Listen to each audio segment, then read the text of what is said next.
This is a free podcast from the BBC. For more information, you can go to our website, bbc.co.uk/Radio 2.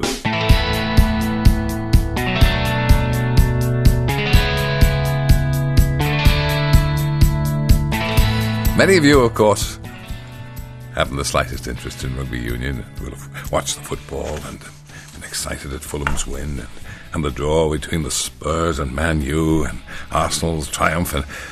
But for those of us who follow the great game, Andrew Motion, who's the Poet Laureate, has written, "The English have lost their opening match to a bunch of Welsh maulers and ruckers. What makes it all the more painful is that we played like useless individuals." Well, I was there at headquarters, and it was undoubtedly a game of two halves. And Steve O'Neill of Harlech in North Wales says, "As an Englishman who's lived in the Welsh-speaking heartlands of North Wales for the past 35 years, I'm almost a local now. You're no longer a blow-in, are you, Steve? I'd be grateful if you'd explain that the reason that the English rugby team stopped playing at half-time was to comply with the new European Fair Play Directive, which says that better teams in sport must allow the other teams to win occasionally to promote fair play. And it was not just that they might have bottled it or anything. I was well impressed with your fiddling technique on that promo you do for something or other." That's no promo. That's a BBC production, and we don't sully our hands with commercials. "I assumed," says Saunders of Bungee, who keeps an E on things, "I assumed that you were doing an illustration to the joke about the geezer who found a Stradivarius and a Rembrandt in his loft. Regrettably, Rembrandt made the violin and Stradivarius had done the painting.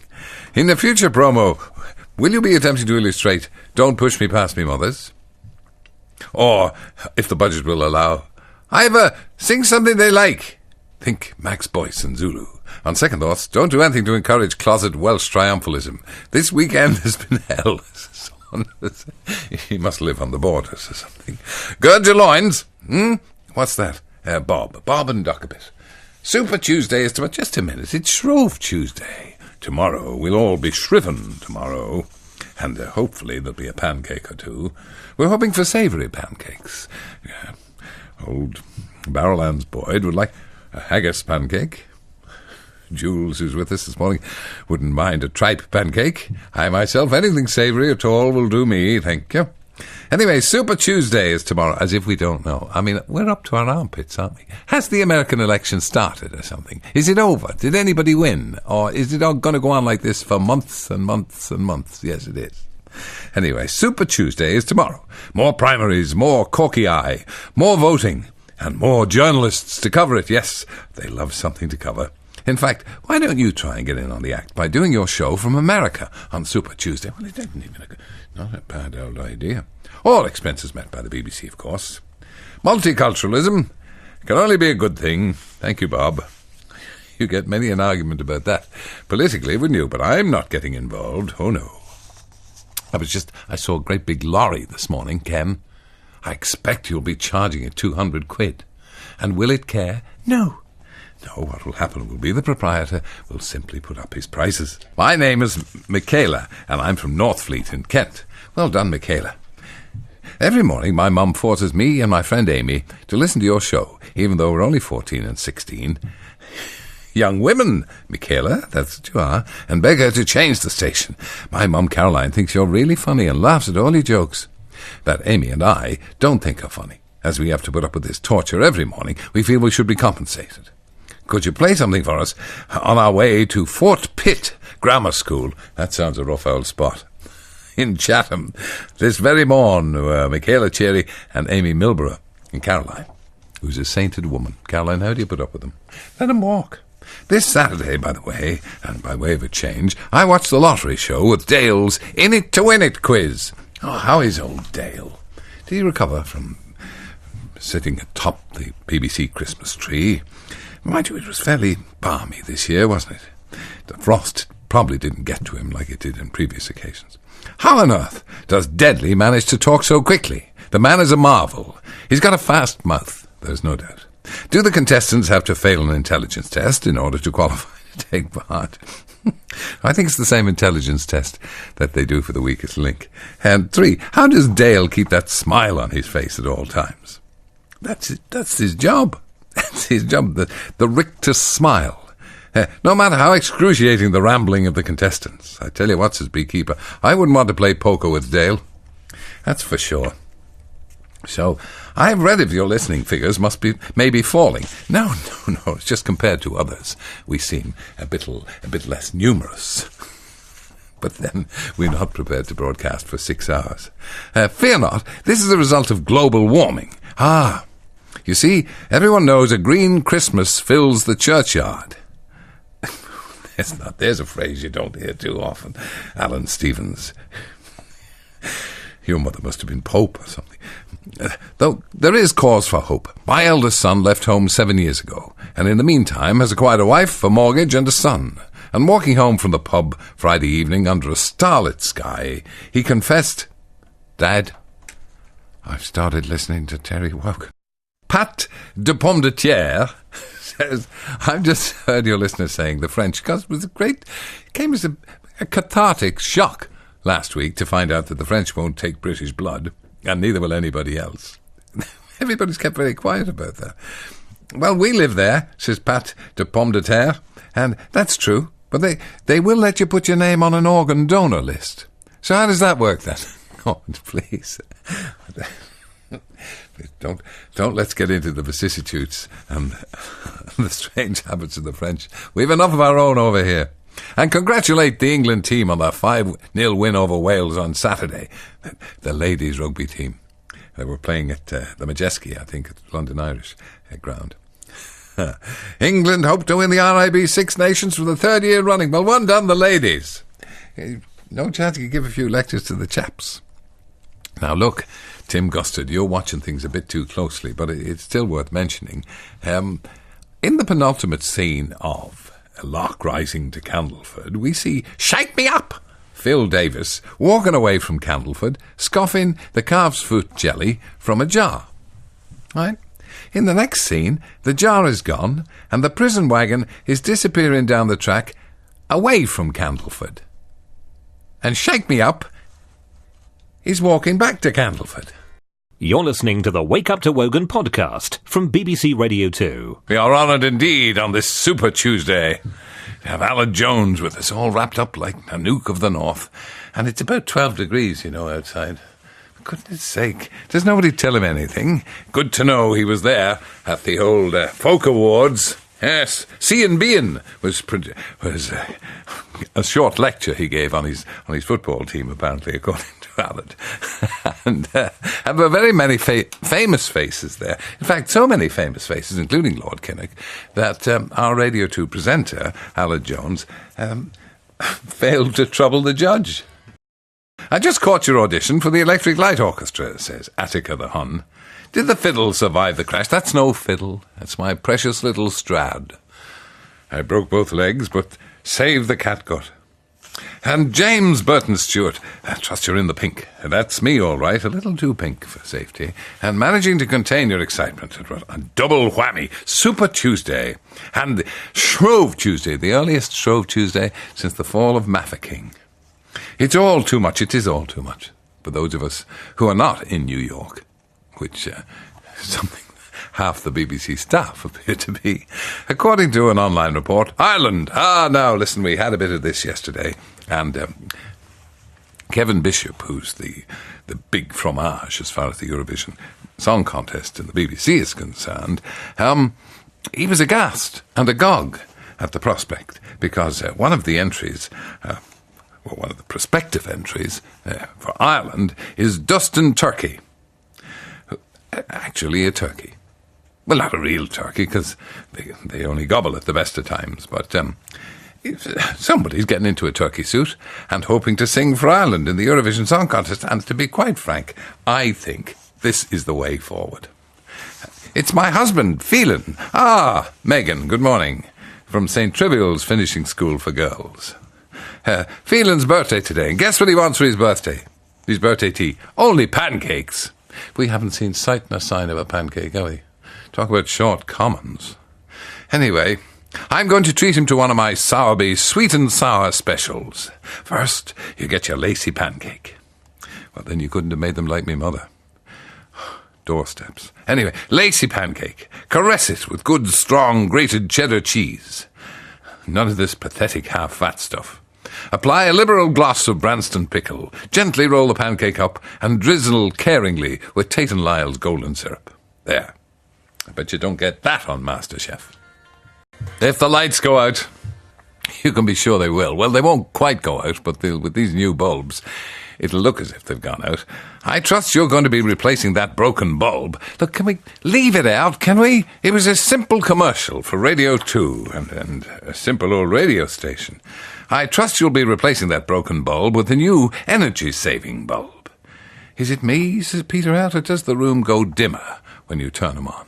Well, will all those hundreds of office buildings with thousands of rooms that are ablaze with light every morning as I come into work here and have been ablaze with light all night, will they all have little less bright bulbs inserted in them so that we save the planet? Good morning, Fiddler on the Rafters. What's all this fuss about bugging those government MPs?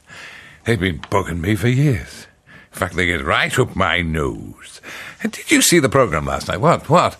David Attenborough. David Attenborough is a wonderful man. Indeed, he has achieved saint-like proportions. Not to mind iconic. The man is a saint. And he's been installed as one. Anyway, no, I'm not big on nature programmes. I'm sorry. I saw that one about the fruit bats, and quite frankly, I felt they should have been allowed some privacy. Can you do anything about that awful background music? Well, when I was doing Points of View, we tried to do something about the background music. You see, there's people there working on these programs. They're thinking, now look, I heard something wonderful the other day. We'll play that. And there's sports programs also have totally incongruous music playing behind them because everybody thinks they know about popular music. You see, on music, they don't actually understand that it's entirely subjective, and what they like mightn't be what everybody else likes. So when they found the tottiest wee chameleon, we were subject to the most uncomfortable background music on the planet. There's no need for language like that, Linda Keane. Well, no, all right. I'm sure they'll take a hint. Not that they listen to this. If it was on Radio 4, of course it would be taken seriously. And a good morning to you on the other side of the 8 o'clock ears. I hope you're all right. That's the best you can hope for, being just all right. I hardly slept last night, I know. Bushy. Wondering what Super Tuesday would bring me. I imagined Super Tuesday presents to be piled high at the foot of the bed and looking forward to a Super Tuesday dinner. Alas, nothing. Just another miserable, grim, rainy day. Super. Flicking through the TV channels this morning, you traitor, Gladys. Gladys, not Monday. I came across GMTV, as you do. Just stumble across it and then move on. Who had sent John Stapleton, a decent man, all the way to New York for Super Tuesday. And then, while he was there, he promptly interviewed an American pundit who was sitting in a studio in London. It's extraordinary. I came in last night, says Robin Goodfellow, aged 49 3/4. Came in last night to find my wife watching that colourful TV programme about slimy, scaly creatures who are often attacking and being nasty to each other and everybody else. And also apparently sleep for months at a time. So I told her, switch off today in Parliament, and we watched David Attenborough instead. Rory Lyons, in one of the rougher parts of Dublin 3. Ooh. Take it handy, Rory. Good morning, Skipper. I heard you see they're on the sea at Fairview, well, virtually. I heard you say, it depends on when the tide's in or out. I heard you say yesterday that Phil Davis, shake me up, Judy, from this week's Loch Rise to Candleford, would make a great Albert Steptoe. Well, says Rory, who knows things, BBC 4 are doing a play about Steptoe and Son in the spring, in a series about comic entertainers, and he is playing Albert Steptoe. Well, that is typecasting, and rightly so. That's inspired. You should be a casting director. Of course, Wilfred Bramble was a dub, right, from Ranelagh. Yeah. Jason Isaacs is playing Harry H. Corbett, but the strangest bit of casting has to be Trevor Eve, playing Hughie Green. When you go, they'll probably get Chuffer Dandridge to play you. Yeah, I can't wait to see Trevor Eve playing Hughie Green. Hughie Green. A nice man. I was phoned on a Saturday by a company whose operator wanted to know my date of birth, my name, my wife's name, my wife's mother's name, when my dog was born, and if I listened to you and all that stuff. Well, when I asked who was calling me, they said, "Oh, I can't tell you. Data Protection Act." My reply is not suitable. It might frighten the producer. Nothing would frighten the producer, not this morning. He's not hearing a lot. The sight of you fiddling with your Stradivarius puts me in mind, says Clodagh, of the late great Peter Sellers when, as Inspector Clouseau, in the pursuit of his nemesis, Dreyfus, lands up at a Swiss castle where, dressed in full body armour, staggers around and finally falls into the grand piano. I remember the scene. Horrified, Lady of the Manor shrieks, "That's a priceless Steinway!" "Not anymore," says he. Now, yesterday, I was out and about early. Well, I'm glad to hear that, Hugh, again, because sometimes I feel it's a bit of a lonely life, me trudging the streets of London without a soul about. And I collected my 7-month-old grandson, Henry, coming to our house to keep an eye on us for the day. And the radio in my car is always tuned to Radio 2. You see, discerning listeners. As soon as Henry heard you, he started blowing raspberries. And then he burped loudly, followed by a vigorous trump. And then he went to sleep. Do you think these were meant as adverse comments? I think, Hugh, that you should give the little blighter a sound thrashing. I bet his mother and father will be pleased. All our family have thoroughly enjoyed everything you've been involved in over the years. There you are. See, at last. Who can forget blankety-blank, Fight the Flair, Wogan's winner, point of view? We're all very upset about the abuse you seem to be getting for your new TV ad for Radio 2. This is totally unwarranted. We find the ad to be both amusing and interesting and musical. And we hope that you won't become too depressed by all these people emailing in thinking they're being clever and witty by insulting an icon. Keep up the good work. This is from Don. P.S. My wife asks, where did you get the cushion that you stuffed up your jumper for the ad? Bienvenue, willkommen, buenos dias, Herr Togmeister. Oh, it's Brian Smith from Madrid, in España. The wonders of broadband mean here in deepest Madrid, we can keep track on developments in the never-ending Eurovision qualifiers. What, you're watching them all over Europe, are you? I understand they take 3 months to pick the Scandinavian entries. Just shows you what television is like in Scandinavia. And from Tallinn to Ljubljana, perky presenters in over-engineered dresses have been babbling on, hectoring innocent viewers to vote, as often as their credit cards can stand it. Recent highlights have included Slovenia dragging out a bunch of middle-aged blokes singing a number called, with fearless approach to unoriginality, Spam, Spam, Spam. Denmark choosing a short, scruffy Herbert in a silly hat over a svelte, leggy blonde. Come on, you've done it again, Denmark. Slovenia, again, never wants to give an innocent viewer a moment's peace, bringing on a bird dressed like a gold Dalek, who proceeded to exterminate a fresh-faced young fella with a deadly black sheet of doom. I wish I'd been there to see that. That sounded better than the contest. Iceland getting some German shepherds. What? Oh, there's cabaret.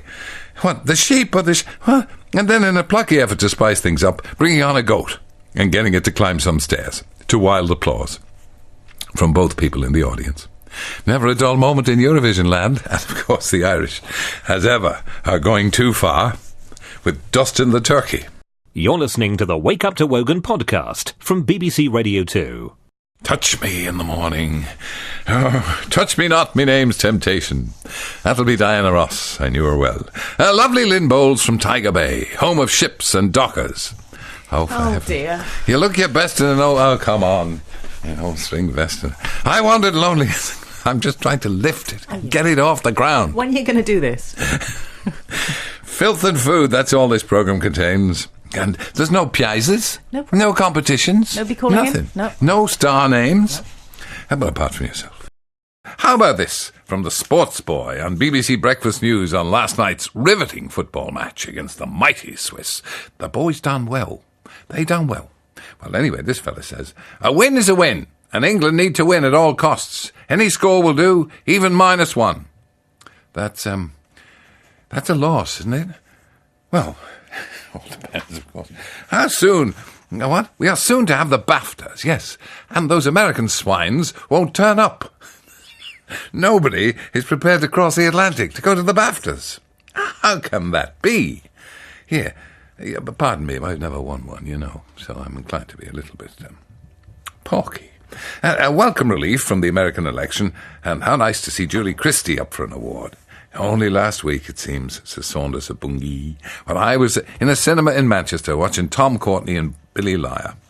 Tom Courtenay and Billy Liar, a wonderful movie. Get off the London train to buy a carton of milk, and failing to get back on, and join the delightful Julie Christie. I remember the cries of anguish from the audience as the train left without him. Strong men shouting, "Get on that train, you wazzock!" These days, of course, Tom's train would have been cancelled. Or if he'd ever got on it, it would have been too crowded for him to get off and buy anything. Julie's run of bad luck with public transport continued, as she used a Moscow tram to polish off poor old Omar Sharif in Dr. Zhivago. This report, which was in the news, of course, saying, from Sir Ronnie Flanagan, saying that citizens could do as good a job as the police, is not news to me, says Barnsley Chop, who has a rheumy eye. I saw someone pinching the lead off me neighbour's roof the other day, and just like the local coppers, I did absolutely nothing.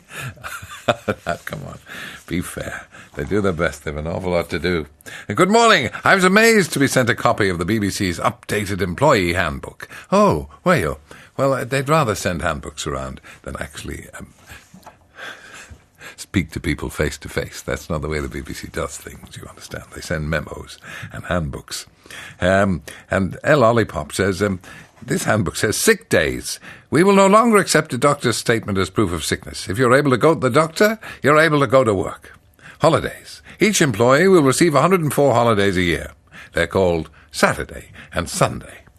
Lunch break. Skinny people get 30 minutes for lunch as they need to eat more, so they can look healthy. Normal-sized people get 15 minutes for lunch to get a balanced meal to maintain their average figure. Fat people get 5 minutes for lunch, because that's all the time they need to drink a Slim Fast. Yeah. Hard. It's hard here in the BBC, but it's unrewarding as well. Children don't play outside enough, and it's damaging their health. Is this the latest? Michael, yes. This news must cause every risk-assessing elfin safety brain to collapse in on itself under the weight. Surely, they'll argue, keeping children hidden away from the horrid world protects them, and yet it harms them too. Is someone winding me up? I don't know. Where are you going off to, Wendy? Wendy Red Robin. Yesterday, I was told St. Patrick's Day has been moved this year by the Pope. Something to do with Holy Week. Well, they did not lie. And as I say, it wouldn't have happened if we'd an Irish Pope. But St. Patrick's Day is on the 15th. Don't ask. And who cares? And, dear Sir Leader, my dear old thing, Stuart Eglin of Kirkcaldy, it seems a day since I heard from you. I watched the England team at their practice match last night. Now look, there's no need... The Scots do tend to take a poor view of any English victory, don't they? That was a sight if ever I saw one. It was again 2-1 against the mighty Swiss. Don't knock it. All the boys were very pleased, and they were sure that Mr. Capello would be delighted. I got a view of Signor Capella, and I need to know this. Does he eat cow pie? I swear if you remove the specs, you have before you Desperate Dan. The chin is unmistakable. I think there may well be a germ of truth in this. And I was watching Torchwood last night. Well, obviously very popular. Yeah, Carol says the story was about some Welsh villains who had a trans-dimensional whale thingy in a huge shed. Is someone having a laugh? This Torchwood thing. It's all taking place in Cardiff, and very close to Splot. They were cutting it up while it was still alive and selling the meat off. Yes, why not? The Japanese eat tons of it. And the Inuit, of course. I was expecting some kind of Master Chef Goes Loud crossover instead of Captain Jack coming in and sorting out the mess. I expected Greg Wallace to stroll in, looking like Professor Bunsen Honeydew, saying, "This alien meat just got tougher, and cooking just doesn't get any bigger than this." Frank says, as you've mentioned, half of the BBC News team is out there in the United States. That's right. It's not as if we haven't got correspondents and reporters out there anyway on a permanent basis. We've got to send half the newsroom as well. Virtually every news report I've seen features these reporters, either in a studio or standing in front of a green screen with pictures of people driving on the wrong side of the road. Since they get the news reports from various sources, couldn't they have done the same thing from the old concrete donut? Yes, they probably could. But they prefer. I noticed the Channel 4 News, they had a reporter yesterday, and she was forced to stand outside. And I do wish that if they have a director on these reports, or even the cameraman could say, look dear, tie your hair behind your ears, all right? Put a strap on it or something, because it's blowing in your face and no one can see you. Well, both French and Mandarin in one programme. Ah, yes, polyglottish we are, beekeeper. Anyway, never mind Paris nonsense. We'll always have Paris. Paris Hilton, you mean? Yes, we'll always have Paris. She no longer has enough money to be of interest to the media. What worries me is we've heard nothing of Charlotte Church lately. Yes, beekeeper, I wish they'd keep us abreast. I mean, we've had little news about Bertney. Bertney's not so good these days, poor girl. I heard a little earlier the name of Splot, altered to a nicer sounding Splur. Yeah, Splur, it's not my dog. Although, having lived in Nairn, for over 30 years, I originally hailed from the deepest, darkest Robin Hood country. Like everyone from that area, around Nottingham, we all went to Skegness for our summer holidays.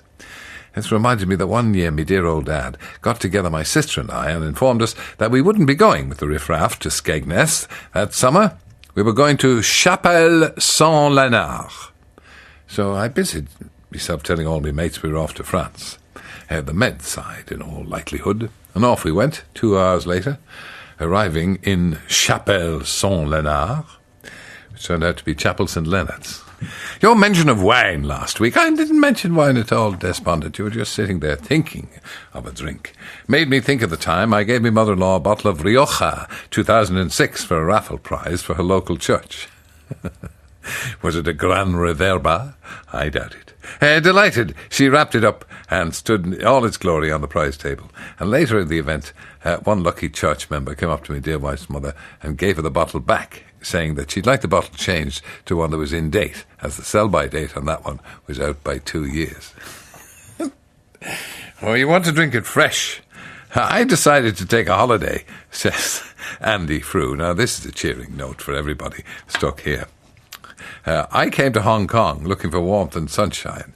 Left Aberdeen, you see. You can imagine my arrival in Hong Kong. I wish I'd brought me long johns and string vest. Colder than the inside of a refrigerator here. As I was coming out of the airport, I was accosted by a brass monkey looking for a welder. And Gladiators, we heard the good news, is coming back to British TV. Well, they'd better bring back Uli. Well, don't think you're the only ones to suffer. America's bringing back their version, and it'll be on TV here as well. Where this is from Tricia Cousins, the Toronto Tog. She's in Canada, where they've been under 3 feet of snow since last October. And we're also going to have a Canadian program called Exciting Lives of Hockey Wives. Yes, the wags of hockey players, because the Canadians think that ice hockey is the greatest thing since the sliced pan, who all look the same, the wags of the hockey players, the blonde hair extensions, false nails and fake tans. And they're going to be seen having cat fights. Oh, we're missing something here.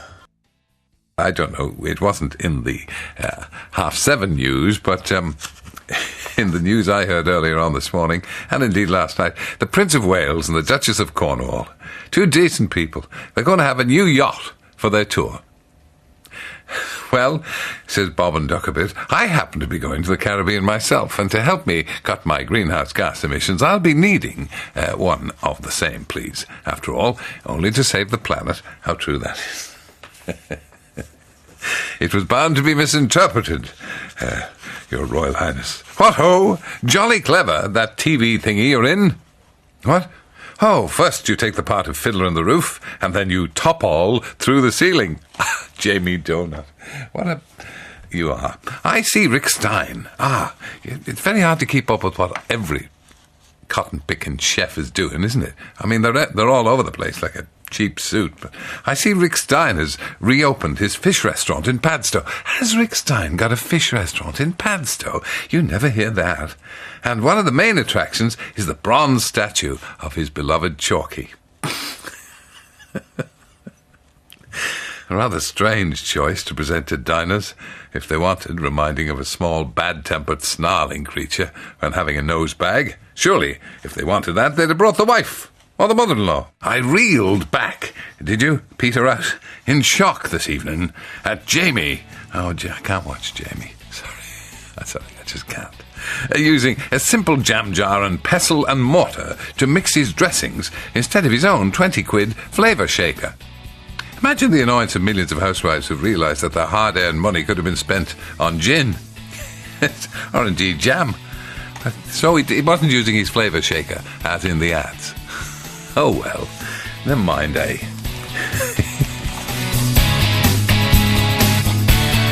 Wake up to Wogan!